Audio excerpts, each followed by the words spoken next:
And so now, Katrina, don't pick your nose. It'll go on YouTube forever. So just warning you. All right, trying to situate you guys so I can see you on the screen. I'm going to go ahead and recommend if you want to mute unless Bill asks call. But I was so cool I just muted myself in the middle of my sentence as I was explaining to mute. So that's how techie I am. I'm going to mute and I'm going to go shut the door because Jude knocked my door open and I want to hear Bill. Okay. All right. We'll get started. So we'll start off with a little bit of a review. I don't know why my keys won't advance this. There we go. You remember this? We start off with this, 3 styles of prophecy. Anybody remember what they are? Remember the logos I had up there? I had one that was just words. I had one that was a picture and some words, and I had one that was slightly different. Just plain language. I'm not showing you the logos, but the one with that uses just words. When God uses just words and tells you straightforward what's going to happen, that's a plain language. What I'd call a plain language or a straightforward prophecy. And then there's an illustrative one where he shows the person who's seeing the vision a picture of something, and the words he's using kind of go along with it, like a ripe basket of fruit. And Israel was ripe for judgment. And then the one we're really talking about is this third one, which is the symbolic one, or apocalyptic one. And it has unusual images in it that don't seem to connect with what you would expect. You might have seen the things before, but they're out of context and they're strange. So those are the 3.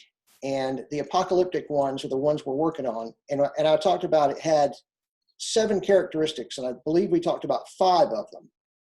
Can anybody remember, like if you think about the visions we talked about last week with Joseph, any of those where you can think of a characteristic of a prophecy?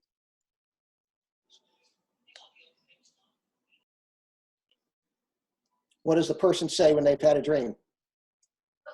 Hey, I had a dream, or I saw so-and-so, or I looked up and I saw something. So it's always introduced by that. And then probably the most obvious one is it's strange.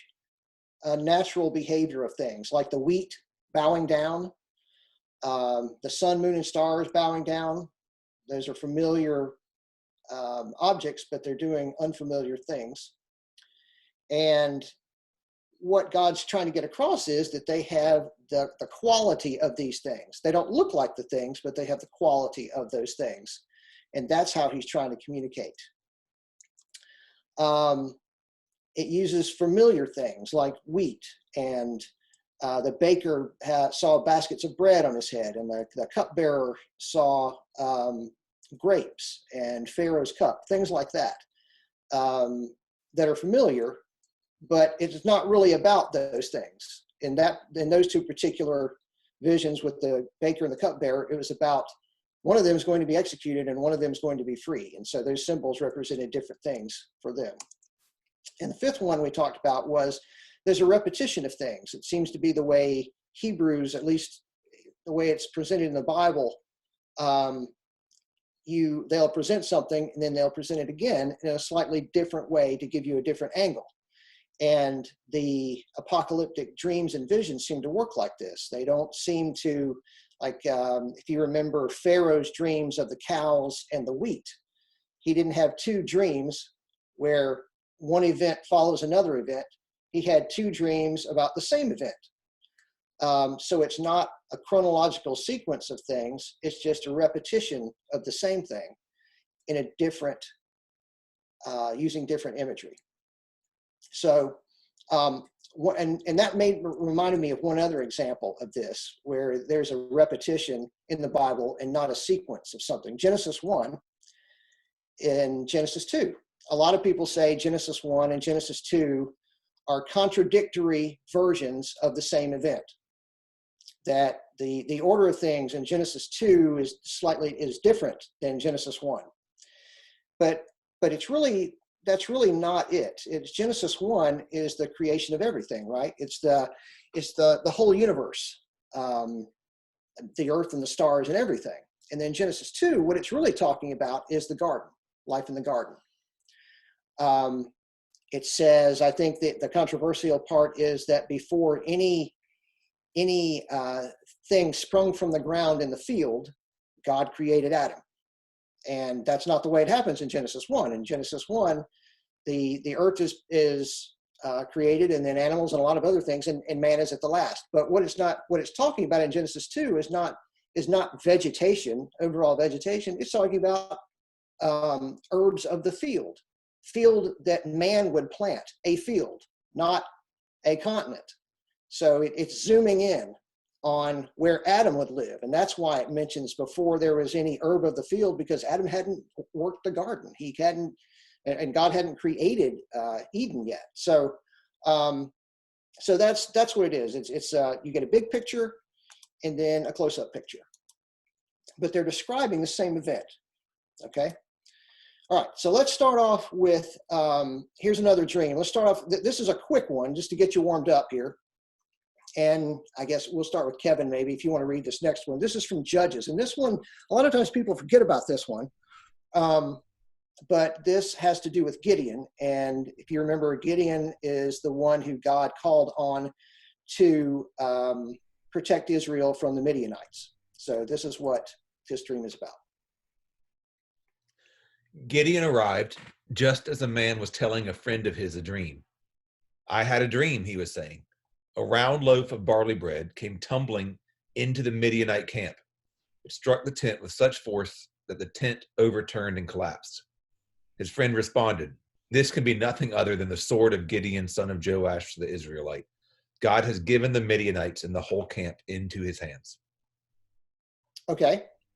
So Gideon is unsure that God is going to do what he said he's going to do, which is give him victory of the Midianites. So God tells him to go up, sneak up to the camp of the Midianites and listen to what they're saying. And so one of the Midianites is saying to the other, "Hey, I had this dream. This round loaf of barley bread, here's our camp, this round loaf of barley bread came smashing into it."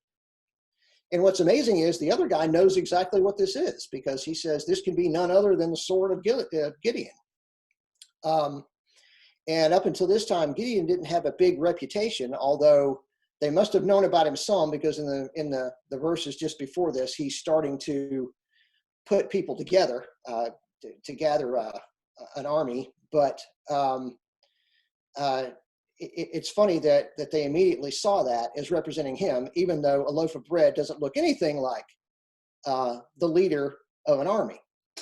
But they do have something in common. So the barley loaf is Gideon, and it's a mediocre grain.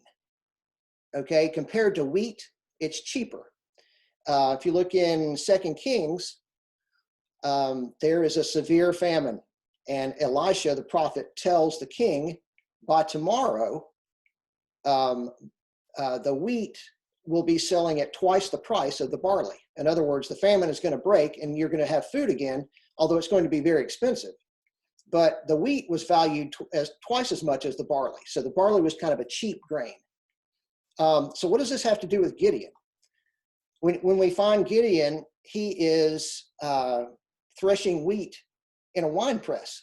In other words, you don't normally thresh wheat in a wine press. You do it out in the open. But he wasn't doing it out in the open because he was afraid of the Midianites.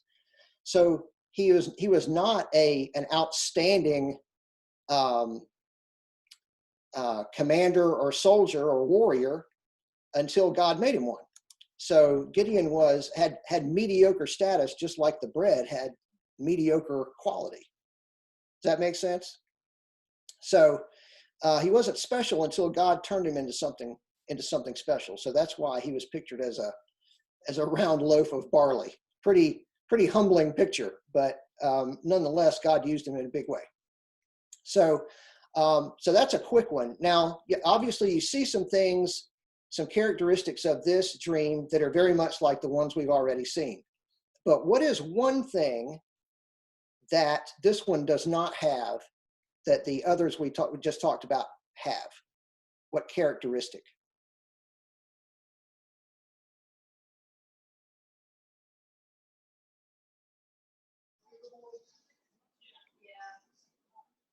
One item overcoming another item. Okay, are you saying that's one that it doesn't have? Or does Yeah, have? the skinny cow ate the fat cow, and the grain, the one grain ate the other grain. Okay, oh, so you're saying there should have been another, if it was going to do the same thing here, another piece of bread maybe, or something? Yeah. Okay, yeah. Oh, I hadn't thought about it like that. Okay. And the bread's just rolling. Like, it's not, like, if you, like, it's like that song, you know, my meatball fell off my plate and just kept rolling. It's not really doing anything that it wouldn't do. Okay. Yeah, all of those still fall within kind of the same thing. You know, it doesn't have to be, I don't think the particulars of the unusual behavior matter too much. All of them are kind of weird. But there's only one version of this. Gideon doesn't walk up to sneak up behind another guy and hear another dream that's similar to this. This was the only one, which was kind of interesting. So you don't normally see that, but for whatever reason, God only had to show it to him one time in order for him to get the message. So that one doesn't get repeated like the other one. So that'd be the main thing I would see that's a little different. But now we're going to jump into the ones that are probably the most well-known dreams, and those are in Daniel.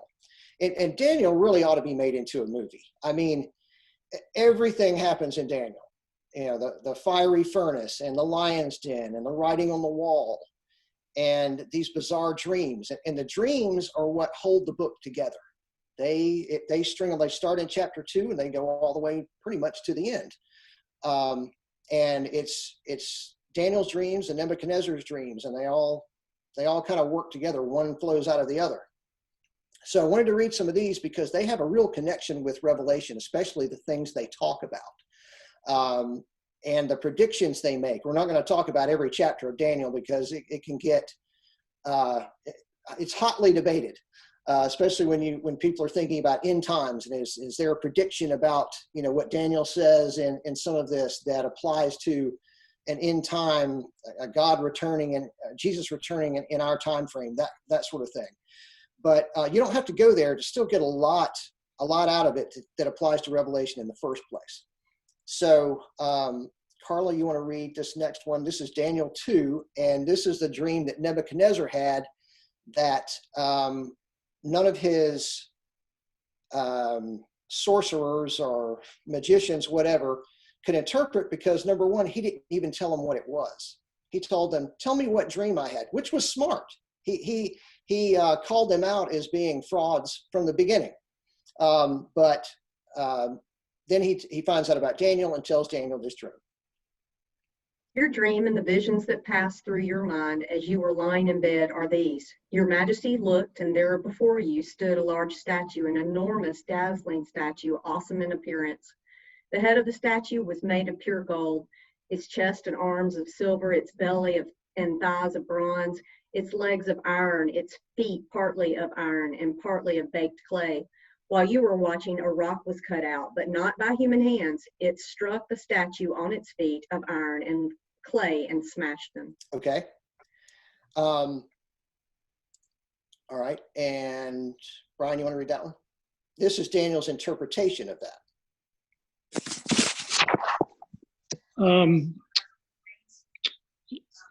You are that head of gold. After you, another kingdom will rise, inferior to yours. Next, a third kingdom, one of bronze, will be rule over the whole earth.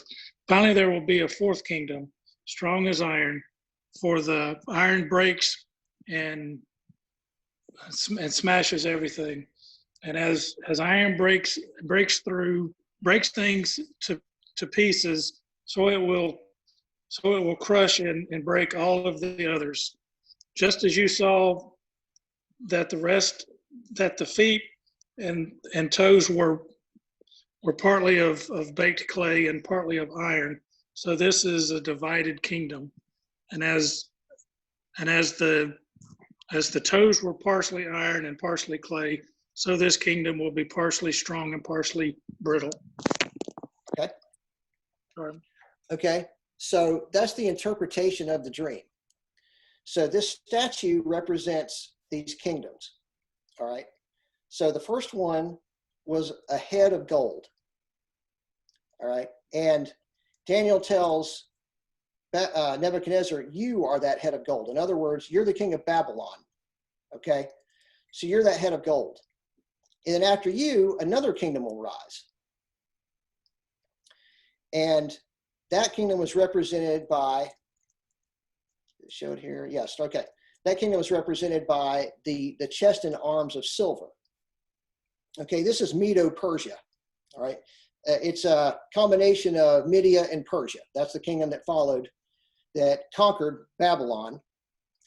And then the one that followed them was Greece, and they were represented by belly and thighs of bronze. And lastly, legs and feet of iron and clay, which is, most people think, Rome. Now, these are the four, most commentators agree on these. There are some exceptions, but these are the four that readily fit this vision, because you could sit here with a history book and go through and see that these are the dominant kingdoms that came about.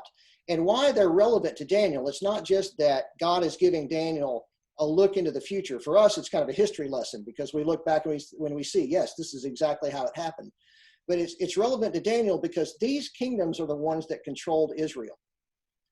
Right? Daniel has already been taken into exile. That's why he's in Babylon in the first place. And then the Babylonians are going to be conquered by the Persians, and then Israel will be under their control, and then Greece will conquer them, and then Rome will conquer them, and Israel is under the thumb of all of these empires. Okay, so God is giving him a look at it. What's interesting about this, immediately after this, Nebuchadnezzar constructs a giant statue and makes everyone bow down to it. And of course, Daniel refuses to do that, which is why he gets thrown into the fiery furnace. But Nebuchadnezzar saw it the wrong way. He took it to glorify himself, not seeing that, hey, there are going to be other kingdoms that are going to come after yours. None of them last. So do you see any kind of progression here between the metals that are used? God doesn't pick things just at random. There's a reason he picks these. I think gold is like the highest Okay. that you can get, and it just it goes down, because you get gold and then silver and then bronze. Yep. So exactly. Yeah, the value of them. What else? What other quality can you think of? And this one is a little less. I'd say, isn't gold the weakest of those metals? Yeah, it's soft. And iron is, and I guess clay is pretty strong too, but iron is the strongest. Uh-huh. I guess compared to gold, like you said, is soft. Right. Yeah. And the head is also pretty soft too. Yeah. Yeah. In the passage Brian read, it was talking about the iron smashes everything, but the clay is brittle. So that last kingdom will be partly strong and partly brittle. So yeah, the thing about it is the durability of these things. If you look at how long these kingdoms lasted, each one lasted longer than the one before it, with Rome being the one that lasted the longest. Babylon was the most grand, and it was ruled by one person, Nebuchadnezzar. When Daniel said, "You are that head of gold," he meant you're the one. Nobody did anything without Nebuchadnezzar's command. But you get down to Medo-Persia, that's two kingdoms put together. Okay, so it's not quite as grand. There's kind of a split. We'll talk about Greece in a minute when another symbol he uses connects with them. But Rome was, amazingly advanced, but they were a real combination of things. They were a combination of people because they conquered so many different cultures. And they were a combination of government. We get our method of government, is kind of modeled after Rome, a republic. They had senators, they had representatives, but they also had emperors who were like dictators. They had a combination of all kinds of pagan religions, but then they had Christians there too, which got persecuted severely under some of their emperors. So they had a real mixture. They were able to conquer everybody else, but they collapsed under their own weight, really. So they were weak in that way. So that's the vision that Nebuchadnezzar has. All right, and this is when Daniel is a young man. He interprets this. Go to Daniel 7. This is 51 years later. All right, Daniel has this dream. And Luke, you want to read that one? Sure. Or either Luke. It doesn't matter. I was thinking you were with it. I can do it. Go So it ahead. says, Daniel said, in my vision at night, I looked, and there before me were the four winds of heaven, churning up the great sea. Four great beasts, each different from the others, came up out of the sea. The first was like a lion, and it had the wings of an eagle. I watched until its wings were torn off, and it was lifted from the ground so that it stood on 2 feet like a human being, and the mind of a human was given to it. And there before me was a second beast, which looked like a bear. It was raised up on one of its sides, and it had 3 ribs in its mouth between its teeth. It was told, get up and eat your fill of flesh. After that, I looked, and there before me was another beast, one that looked like a leopard, and on its back it had 4 wings like those of a bird. This beast had 4 heads, and it was given authority to rule. After that, in my vision at night, I looked, and there before me was a 4th beast, terrifying and frightening and very powerful. It had large iron teeth. It crushed and devoured its victims and trampled underfoot whatever was left. It was different than all the former beasts, and it had 10 horns. Okay. I'll read this one. The 4 great beasts, this is the interpretation. And this interpretation is given by an angel. It doesn't name which angel. It does in the next chapter, however. So the angel tells Daniel this: the 4 great beasts are 4 kings that will rise from the earth. And my words are getting cut off here. Here we go. The 4th beast is a 4th kingdom that will appear on the earth. It will be different from all the other kingdoms and will devour the whole earth, trampling it down and crushing it. The 10 horns are 10 kings who will come from this kingdom. The holy people will be delivered into his hands for a time, times, and half a time. But the court will sit, and his power will be taken away and completely destroyed forever. Then the sovereignty, power, and greatness of all the kingdoms under heaven will be handed over to the holy people of the Most High.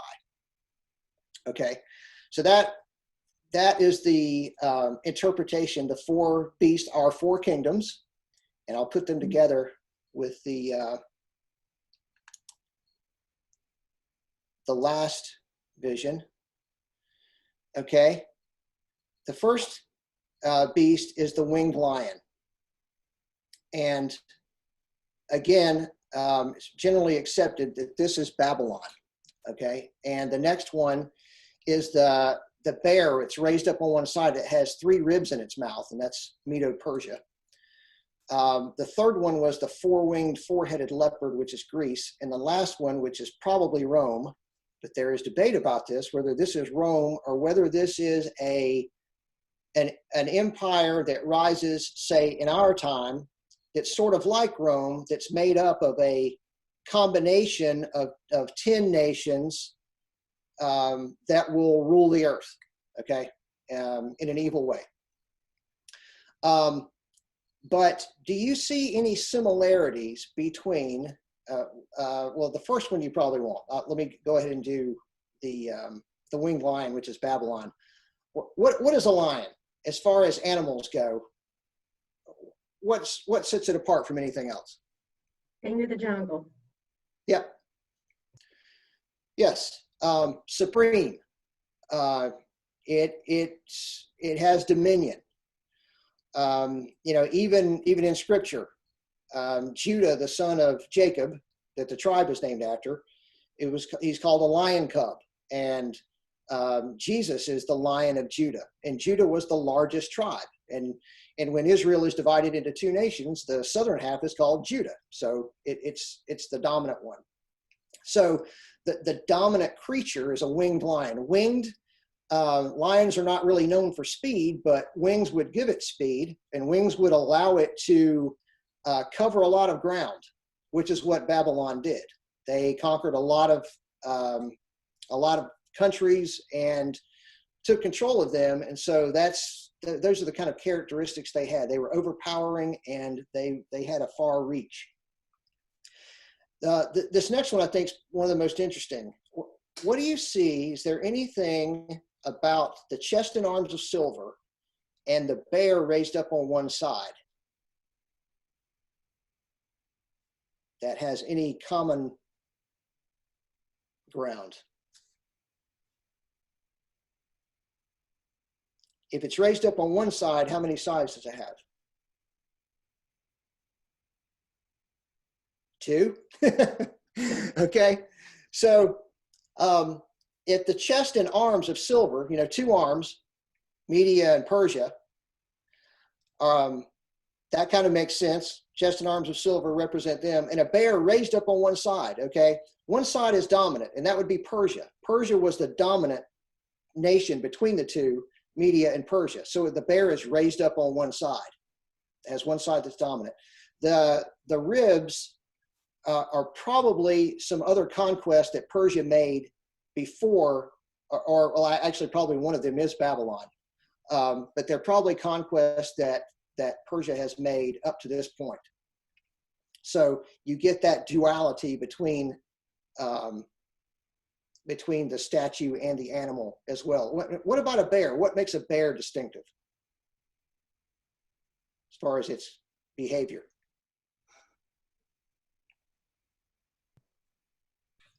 What will it eat?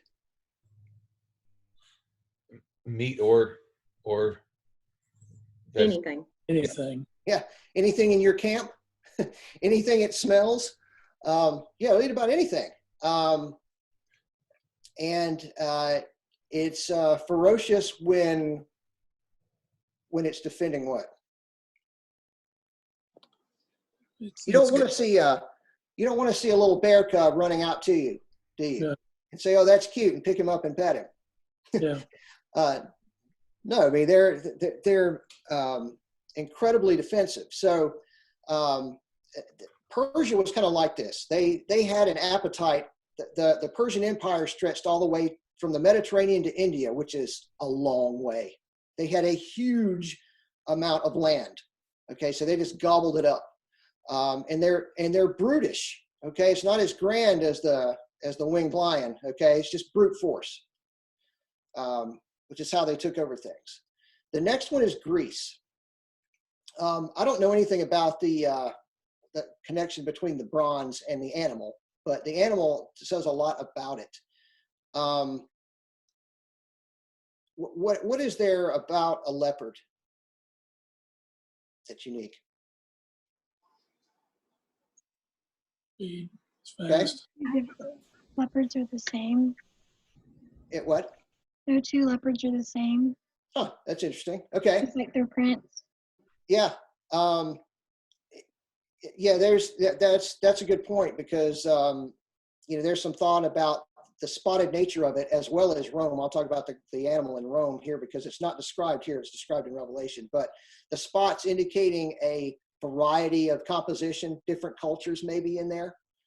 And we'll see that is the case with Greece. And if it's a leopard and it has 4 wings, that means it's incredibly fast. So this nation moved incredibly fast, and it has 4 heads, which we'll talk about in a second. So very swift animal. And then lastly is the animal that he can't describe. It says he has iron teeth, but you get a description of it in Revelation 13. And it says it has the mouth of a lion, it resembled a leopard, and the feet of a bear. So it's a combination of the others. It also had 7 heads and 10 horns. So if it had 10 horns, just like the statue has 10 toes. Okay, so there's a common link between them there as well. Although Daniel doesn't tell you that, or the angel doesn't tell Daniel that that's what it looks like, but that is probably what he saw. But from this, these two, Persia and Greece, those then are taken and zoomed in on in Daniel 8. And Kevin, you want to read that one? Oh, sorry. This is I forgot I put this in here. This is the description of the animal in Revelation 13 that Daniel can't describe. The dragon stood on the shore of the sea, and I saw a beast coming out of the sea. It had 10 horns and 7 heads, with 10 crowns on its horns, and each head a blasphemous name. The beast I saw resembled a leopard, but had 10 feet like those of a bear and a mouth like that of a lion. The dragon gave the beast his power and his throne and a great authority. He didn't have 10 feet. I just put a word in there. That's how heresy starts. One of the heads of the beast seemed to have had a fatal wound, but the fatal wound had been healed. The whole world was filled with wonder and followed the beast. Okay. So, and the dragon, which is one of the few symbols that Revelation actually defines, is who do you think? Lucifer. Yeah, it's Satan.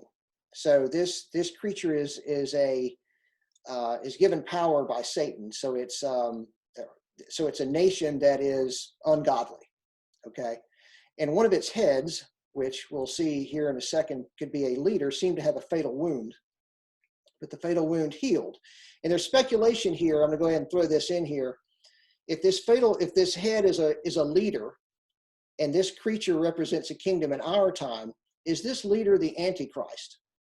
And one thing the Antichrist, if you have this view of Revelation, is that is the Antichrist performing kind of a mock resurrection? Does it look like he has a fatal wound? Is there a person who looks like he's killed, and then all of a sudden he rises again, almost like Jesus would do? And then people are filled with wonder, it says, and follow him. You know, is there going to be a person like that?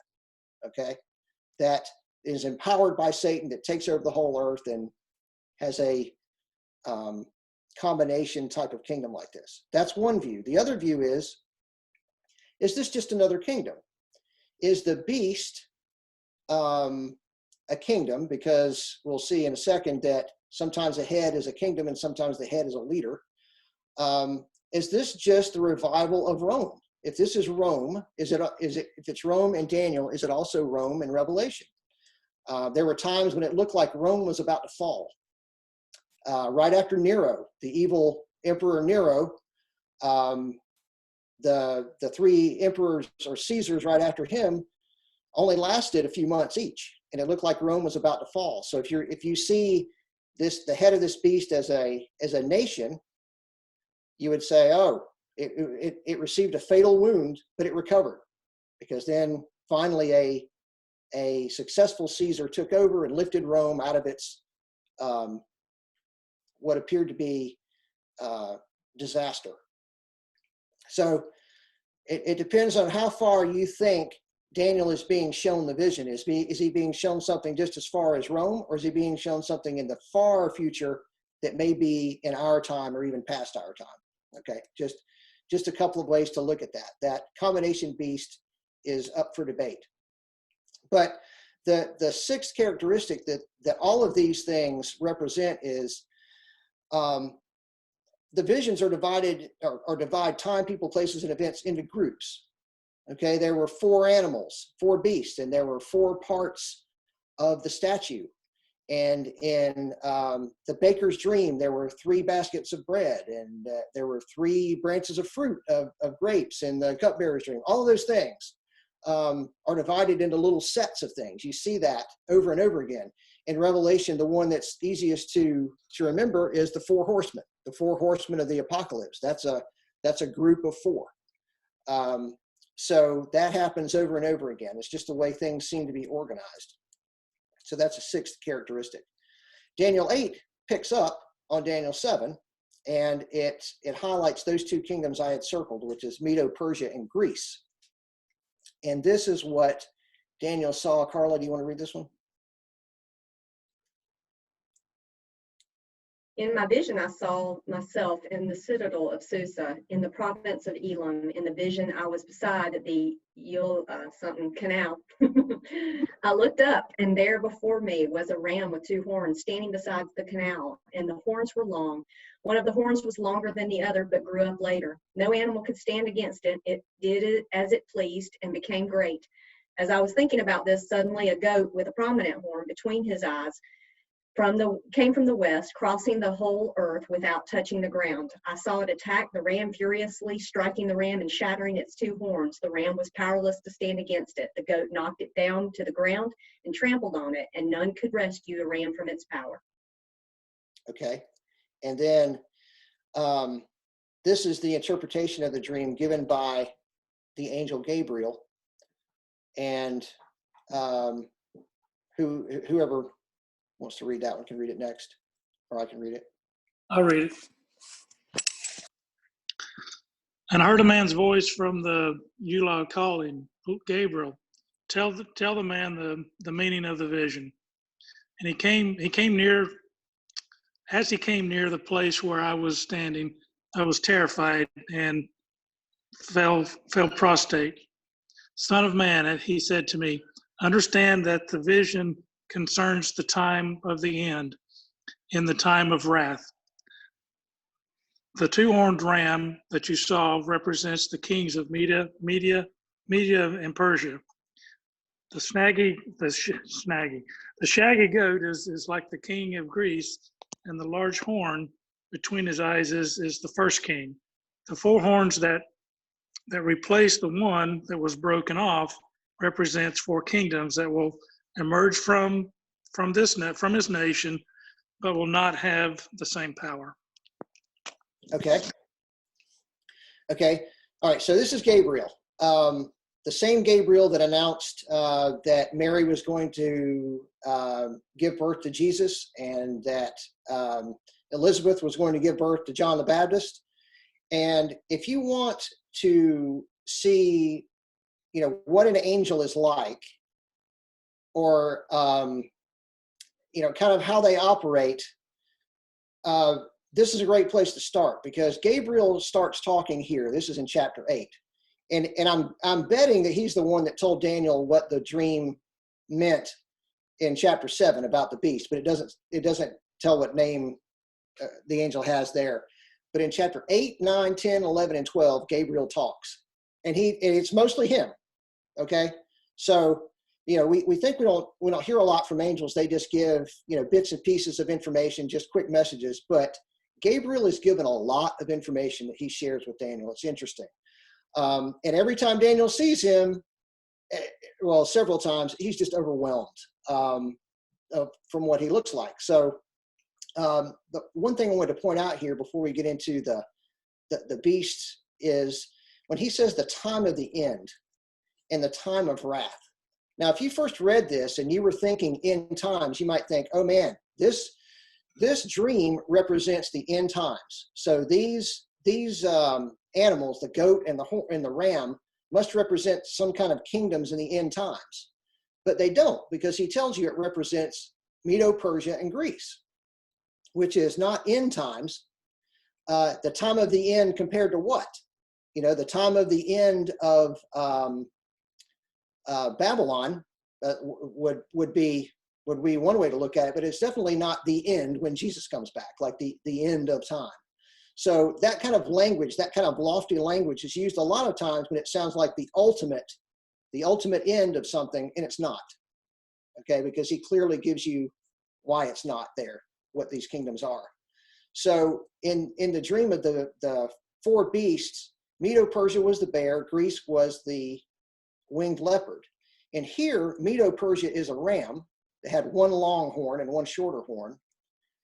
And it's similar to the bear that has one raised side and one lower side. It's which again represents that uneven combination of Media and Persia. Persia's the dominant side, and he says that the dominant horn is the king of Persia. So horns are kings or leaders, and that's consistent throughout whatever creature is being shown. And Greece now is not a winged leopard, but it's a goat. And it says, you think, okay, well, how do these line up? What common thing do they have? Do you see anything, or did he mention anything that's common between the two?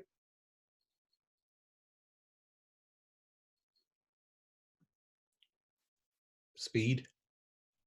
Yeah. It said one thing it said about the goat is it traveled without its feet touching the ground. And what this is, it's Greece, and they traveled so swiftly because their leader was Alexander the Great.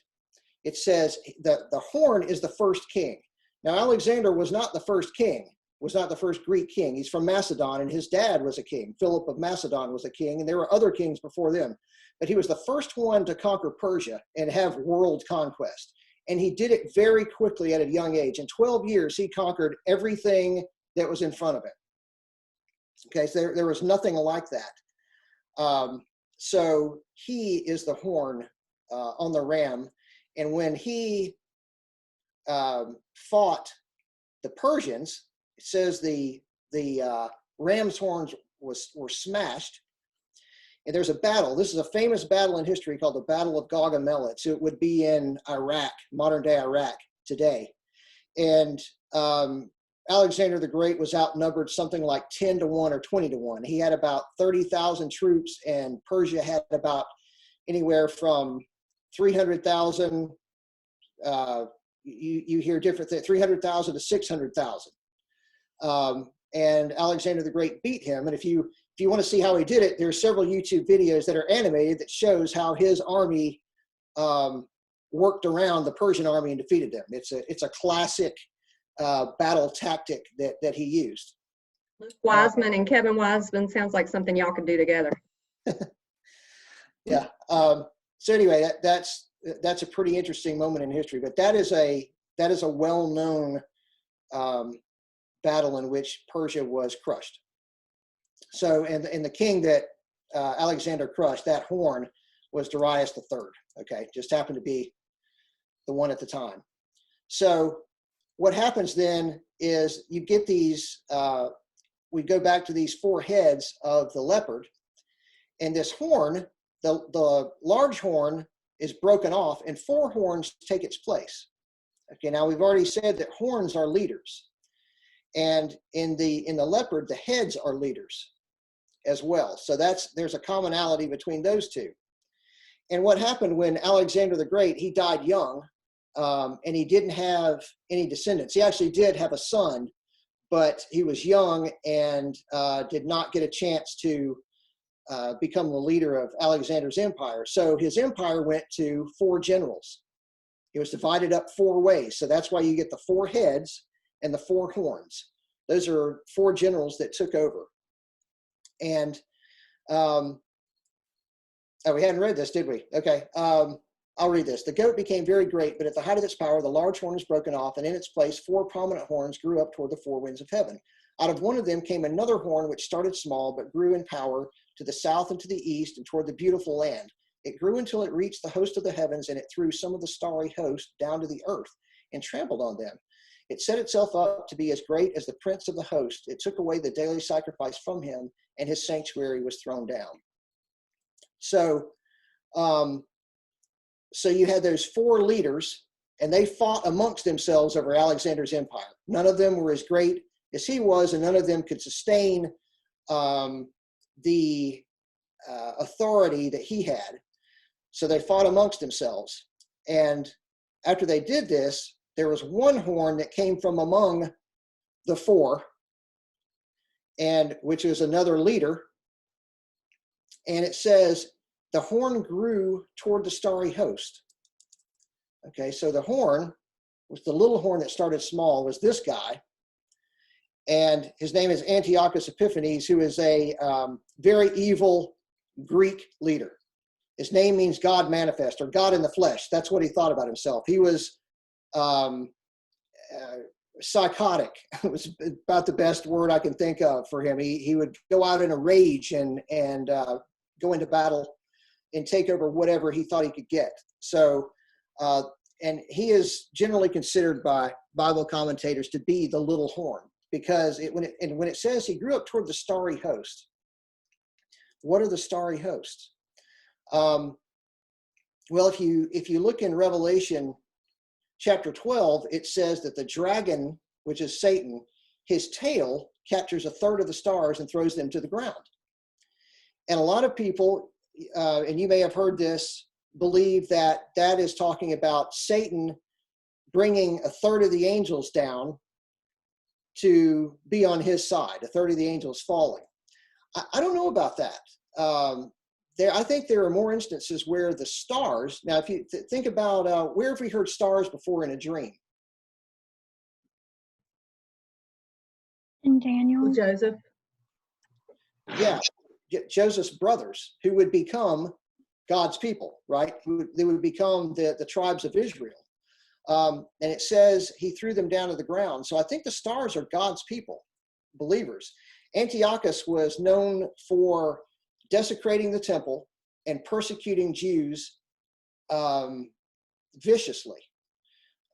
He defiled the temple, and he himself is thought of as an antichrist type of character because he was so evil.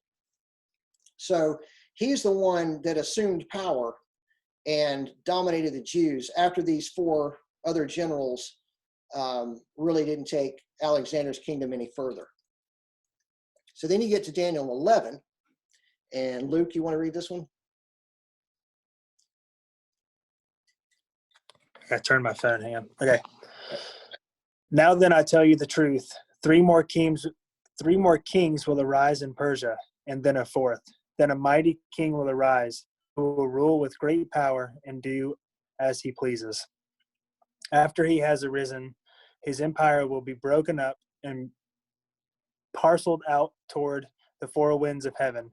It will not go to his descendants, nor will it have the power he exercised, because his empire will be uprooted and given to others. Okay. Does that sound like we've heard that before? So here it is. I'll put them together. This is what we just read. Okay, this is chapter 11, talking about this mighty king who has his empire broken up in four different ways because he didn't have descendants. And then chapter 8 was this: the goat became very great, its horn was broken off, and in its place four prominent horns grew up. So it's talking about the same event. It's talking about Alexander the Great again. So it's giving it to you in symbolic form, and then Gabriel just comes out and tells Daniel in this dream, just in straightforward language, this is what's going to happen. And it's interesting, why does God work like this? Why, if he's going to interpret it, why does he give these elaborate dreams in the first place, you think? Any ideas on that?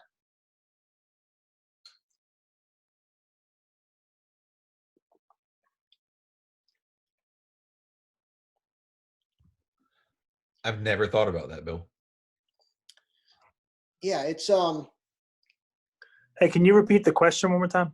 yeah, if God is going to say in this instance send Gabriel to interpret the dream, in this case he didn't even interpret the dream, he just told him what the prophecy was going to be. Why does he give elaborate dreams in the first place with all the symbolism?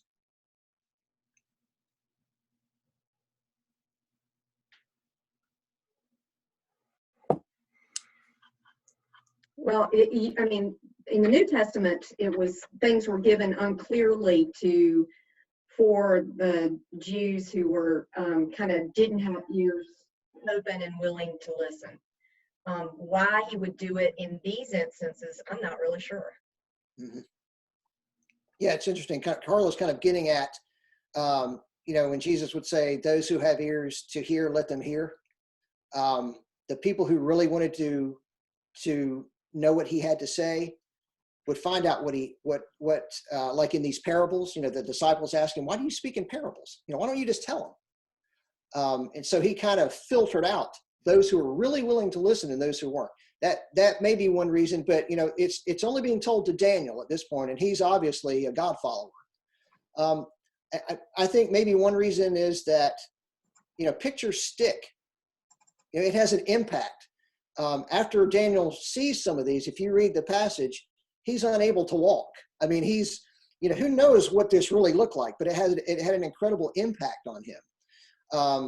So it's something that would be, and it has impact on us. You remember these kinds of things. You wouldn't remember all of and in the rest of this chapter, Gabriel gives in great detail the history of Greece. 400 years of it. He gives it one play-by-play, one after the other. Well, for them, it was the prophecy for Greece, but for us, it's the history of Greece. But adding these symbols to it kind of gives it something to me that's memorable, something that has power to it. And if there's, the oral tradition too. I mean, just think of having to retell this over and over again under this, and then having an explanation for it. It's like reading a story and then finding out how it ends. Yeah, and Daniel is writing it down though, because Gabriel tells him a couple of times, sure, seal up the vision. Yeah, I know, knowing it was written down, but still that they would be communicating it orally. Yeah. So this is what happens in that chapter. If you read it, if you sat with a history book, or if you take classics in college, which is about Greece and Rome, or if you went to Caldwell, maybe they might hit some of the classics in history about Greece and Rome. Gabriel over and over says the king of the south will do this, and then the king of the north will do that, and then the daughter of the king of the south will do this, and then the king of the north and the king of the south will sit at the same table and lie to each other, and then this person will take over this place, and then this person will fight against this one. And what he's saying is he's describing all of these Greek leaders, and he uses the king of the south each time, but each time he says it, it's the next leader. The first time, like in this one, these were the Ptolemies, okay? And Ptolemy was one of Alexander's generals, all right? So that he was one of the dominant ones. There were two that really lasted longer. The Ptolemies and in this other group down here, they're the Seleucids, okay? And they fought each other, the king of the north and the king of the south, but it's not one guy. It's Gabriel calls him the same name, but it's a different person each time. He's just walking you through history, telling you, next time this king of the south will do this, and the next time he'll do this, and it's a different person. So he's skipping through history, and that's what you see in prophecy. That's why it's difficult sometimes. But when one event is mentioned after another, you don't know if it's right after it or if it's hundreds of years later. That's what makes things so debatable. But my question is, why don't we hear, even if you don't go into detail like this, I don't know all the history of this stuff. If you've got a good study Bible, this will probably be in there. But why don't we hear more about this? This is pretty easy to substantiate that Gabriel and Daniel weren't just guessing. The details are too specific and given too far ahead of time in order for you to explain it away and say, oh, it's just a lucky guess. This is huge support for, the Bible is a unique book. Yeah, and that's where, like, when I was at Wake Forest or reading some more liberal commentators, they just take it for point blank that this was written after the fact. Mm-hmm. It's the prophecy is so spot on that they don't even try to explain it away. They just say, oh, it's later. Yeah. And what they have to fight against those, we have something like the Dead Sea Scrolls, and the Dead Sea Scrolls were written at a time they already existed before the dates that these scholars say this was written down. In other words, if the Dead Sea Scrolls already existed and they're copies of copies, then the actual, the original that Daniel wrote down was even earlier. So his prophecies outrun the dates that they give for these things, especially Rome. None of them would ascribe a date as late as Rome is for somebody writing this. But Bill, what I was trying to say too, though, is just like Christians today don't pick up their Bible and read for more than 5 minutes, or they use devotions that are 1 page long and read a Bible verse that goes with it. People don't want to put this much time into this. I mean, it's hard enough to understand, and you've explained it fantastically. So Well, it's, like I was saying, even if it was a part of a sermon, you wouldn't have to get into the nitty gritty of all this, but just, you could just hit the point that, look, we have an incredible amount of real history in the Bible. I think that's what's missing. I think a lot of times we see the Bible as Bible stories and it stays there in the Bible. It doesn't reach into the real world. Here it reaches into the real world in a big way, because he tells you civilization for 400 years. So I think that's really powerful. And again, here's this, and he talks about this king of the north who again is an Antichrist type of figure. He talks about him in more plain language in this chapter, in chapter 11. He says, the king will do as he pleases. He will exalt and magnify himself above every god and will say unheard of things against the God of gods. So this sounds like, Satan in the flesh. But that's what he was known for doing.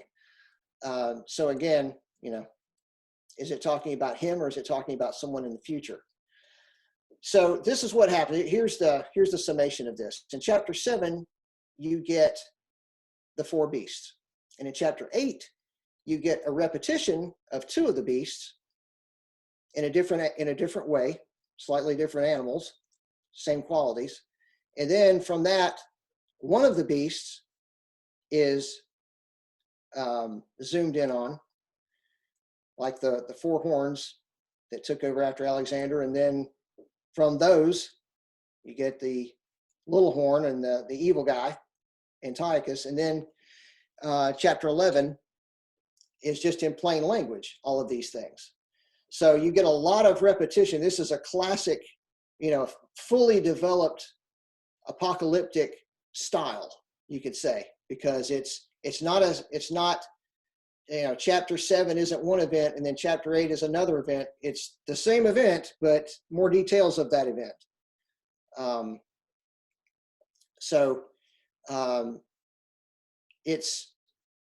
The thing about it, though, it's explained.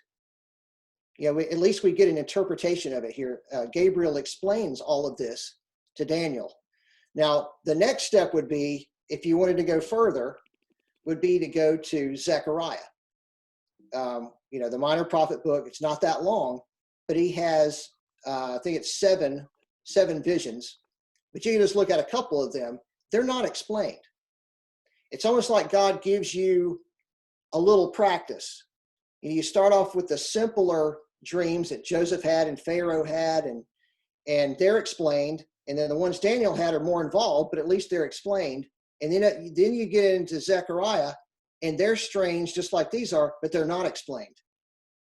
Or if they are, they're explained very little. And that's where it gets very close to Revelation. Zechariah is written probably most closely to Revelation as far as how it's presented to you.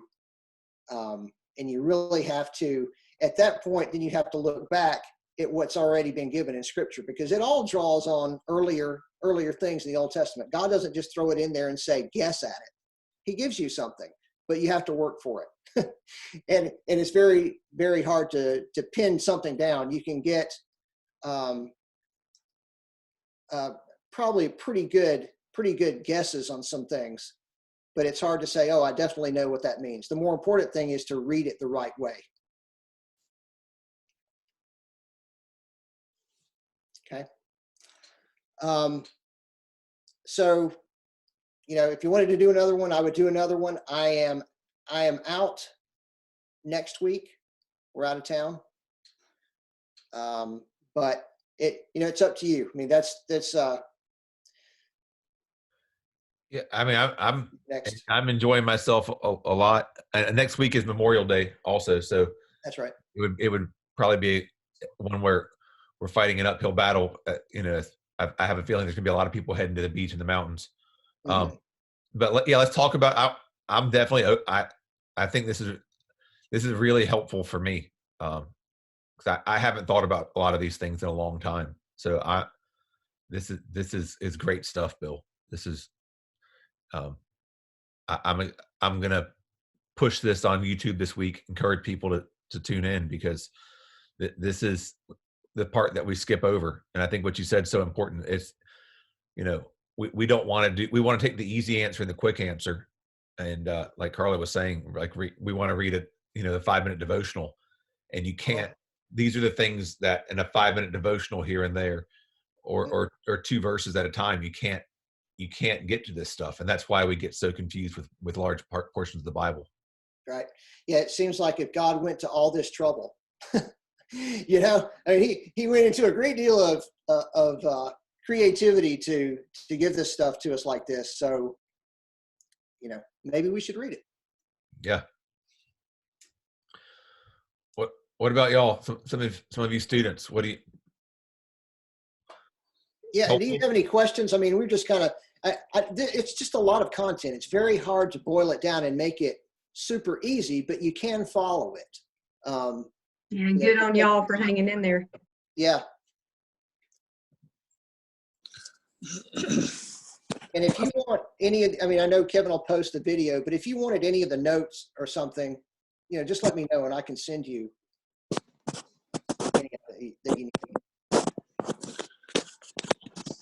To Carla's point, 1-page devotions, we talk about where we are encouraged to not just rely on the milk of the word, but, go to the meat. And, the scripture says, you'll find me, when you seek me, you will find me when you seek me with all your heart. So, obviously God doesn't just spoon feed us. He wants us to read it ourselves, understand it, interpret it, investigate it, to the best of our ability, rather than just take it, and him just spoon feed it to us. So I think it's our responsibility that we